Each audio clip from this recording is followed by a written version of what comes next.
Hey guys. So I wanted to just say a few words about, in light of this upcoming election in the US, this idea of the lesser of the two evils.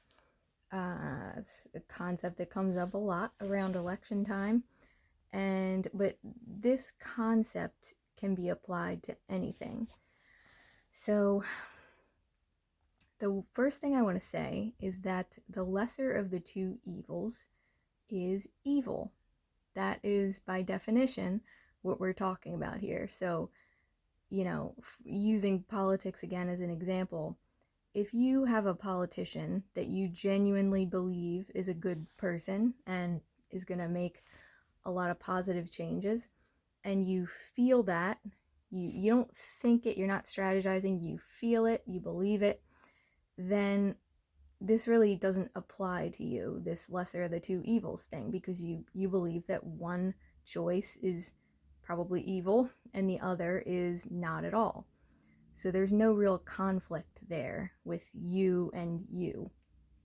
Now, when we get into lesser of the two evils territory, and again, this can apply in a lot of different situations in life, um, even right down to like day-to-day matters as you're making decisions. But when we get to this lesser of the two evils thing, what this is really about is whether or not you're gonna bullshit yourself.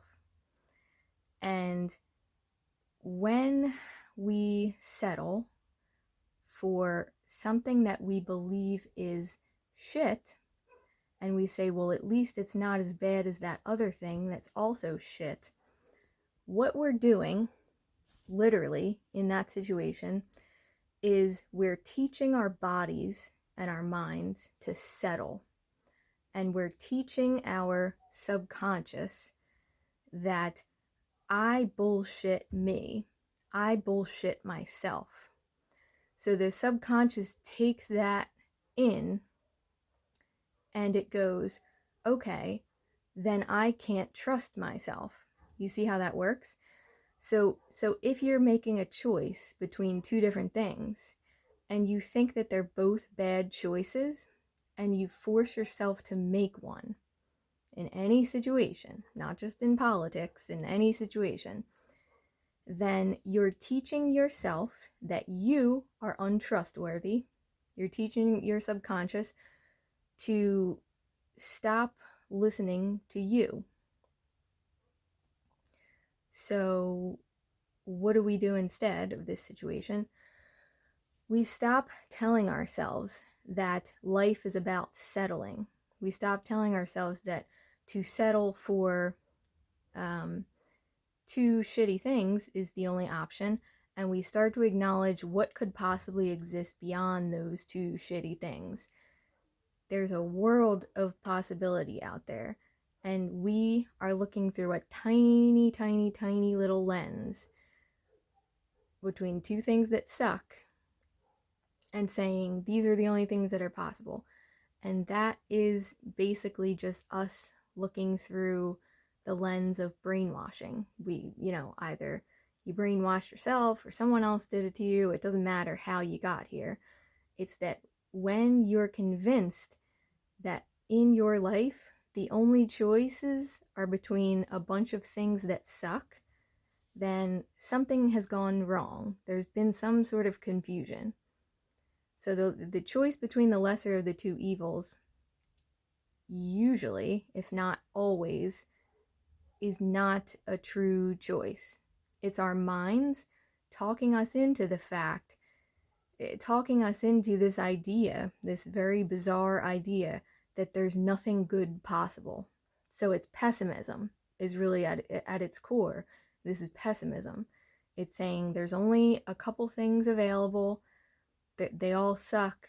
It's almost like nihilism. It's just this warped perspective of reality. And because we insist on looking through that lens, we continue to believe that that's all there is.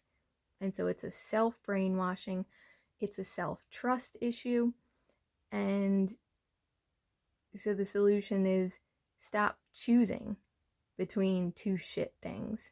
Stop settling and wait for something to be actually a good decision for you. One that genuinely feels like it makes sense and is a good thing. And that is possible. It may not be possible instantly overnight. You may have, it might be days, weeks, where you have to hold out for this higher option. Or sometimes it's just an instant thing to just become aware of the fact that there's more possible and you're just telling yourself you're not allowed to choose it. That's brainwashing, okay? So that's what I want to say about the lesser of the two evils. Stop bullshitting yourself. Stop letting other people bullshit you. If there's anything around election season that matters, it's you learning to stop letting other people bullshit you.